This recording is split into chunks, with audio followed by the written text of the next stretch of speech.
A lot of folks ask, what do you learn from history? History teaches no lessons. What history does is provides a context so you can look to the future. In fact, there is no ability to understand the future except from the past. Our history makes us want to be brave. Our history is rich with a legacy of Marines that have made the ultimate sacrifice and have been very willing to do so because of that bigger purpose that we're taught. Happy birthday, Marines. On 10 November each year, wherever we are, we pause to celebrate the anniversary of our Corps and reflect on who we are, what we do, and why we do it. 70 years ago, when our predecessors paused to mark the anniversary of our Corps, they reflected back on a year of extraordinary combat in our amphibious drive across the Pacific. Despite the challenges and horrific conditions, Marines prevailed at places like Guam, Saipan, and Peleliu. On 10 November 1944, Marines look back with pride on their accomplishments, confident in their ability to meet future challenges. During the Pacific Campaign, Marines fought many hard-won battles. From 15 September to 27 November 1944, the 1st Marine Division fought a determined enemy, 10,000 strong, on the small volcanic island of Peleliu. I can remember, I don't think many of us slept the night before, anticipating a landing the next day. As usual, they feed you steak and eggs for breakfast, which is a terrible thing to do to you because you're not used to it at all. When we went ashore, we got splashed several times with near misses. I was up on deck through the night, and I remember seeing a crossfire of anti-aircraft fire in the sky like this, and all of a sudden it blistered into flames, and I saw my first airplane shot down. We were supposed to go in, and there was a Japanese airplane in there that crashed, and that was our pivot point. We were supposed to go in and pivot to the left and go north. We were in the middle of setting up a short defense to see which way we're going to go further north. When we got hit, it wasn't long after that when we found out that we were surrounded. If there was one thing I believe that is the highest honor for a Marine, it is the opportunity to fight alongside another Marine. And if you look back through our history and you study our history, that's one constant, and that's one thing that always stands out, and is the camaraderie and the spirit of corps and the brotherhood of being a Marine and never failing and always coming through mission accomplishment. A costly and controversial battle that would claim the lives of 1,252 Marines and nearly 11,000 of the enemy. In an environment of utmost savagery, the Marines prevailed. They were victorious because they were well prepared. They built mental and physical toughness. They were disciplined, and they trusted each other.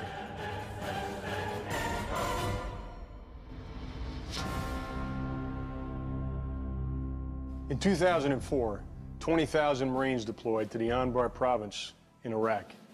Many Marines spent that birthday in combat at places like Ramadi, El Khan, and Fallujah. Marines would once again find themselves sent to root out an entrenched and determined enemy, this time in the insurgent stronghold of Fallujah, Iraq. It was some of the heaviest urban combat Marines have been involved in since Way City, 1968.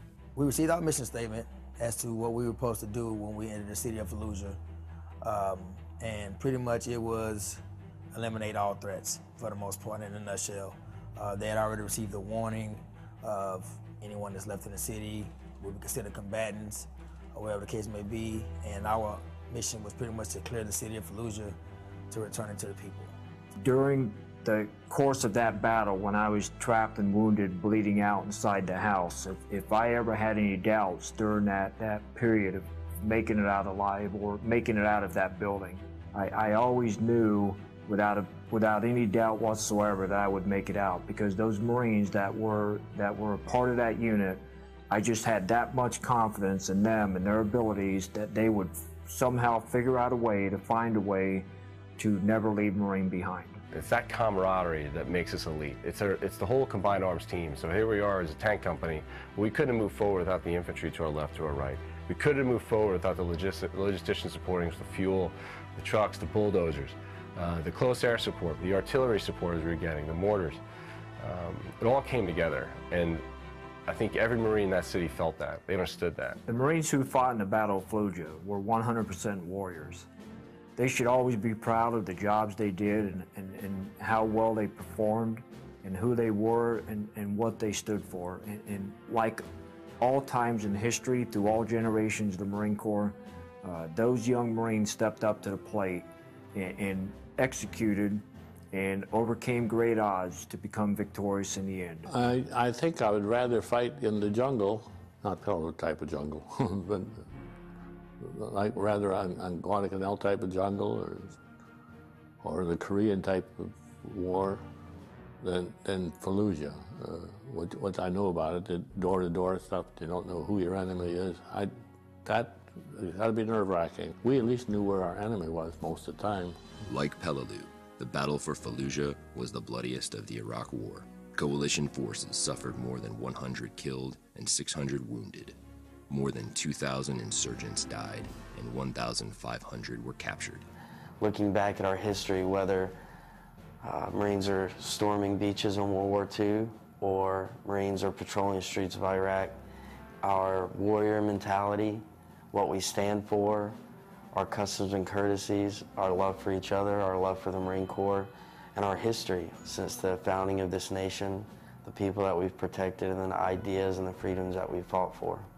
As we celebrate the 239th birthday of our Corps, Marines are in combat in the Helmand Province. And since we last gathered to celebrate, Marines responded to crisis in the Philippines, South Sudan, Libya, and Iraq. Some things change. This year found us in different climes and places than our predecessors. Our organization, our equipment, and our training have certainly changed since World War II. What we do in recruit training, whether it's San Diego or Paris Island, what we do at Quantico in terms of training our officers and later all of our Marines, it instills something into each of us that's hard to explain. I've lived on the side of civilian and child of the Marine Corps, so going in and gonna hopefully become a Marine myself, I know that the Marine Corps will properly train me for whatever situation is thrown my way. That's never been a question. You know, they're the best of the best. Honor, courage, and commitment means to me that I'll be able to wear the title United States Marine on my shoulders for the rest of my life, no matter how long I'm in the Marine Corps, if it's 4 years or 20 plus. I joined the Marine Corps because I wanted to accept the challenge. Nobody thought I could do it, so it was to prove myself and everybody else wrong. As I look at and talk with some young Marines today, it's obvious that they're as eager to be a Marine as I was, and that makes me feel good. The equipment of today that they have to fight with is awesome. We've learned lessons going back from hand-to-hand combat in World War I to the house-to-house fighting in Way City in Vietnam. And so, you know, as long as we keep up with the lessons that we've learned from the Marines that come before us, we should be just fine. Some things never change. Marines attack this year's challenges with the same courage, commitment, loyalty, self-sacrifice, and adaptability as their predecessors at Peleliu and Fallujah.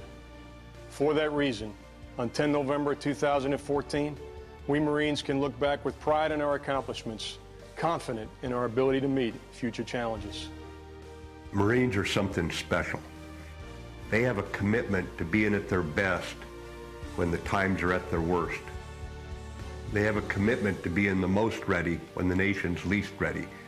They have a commitment to each other that even at the cost of their own lives, they will stand by each other no matter what is going on a battlefield.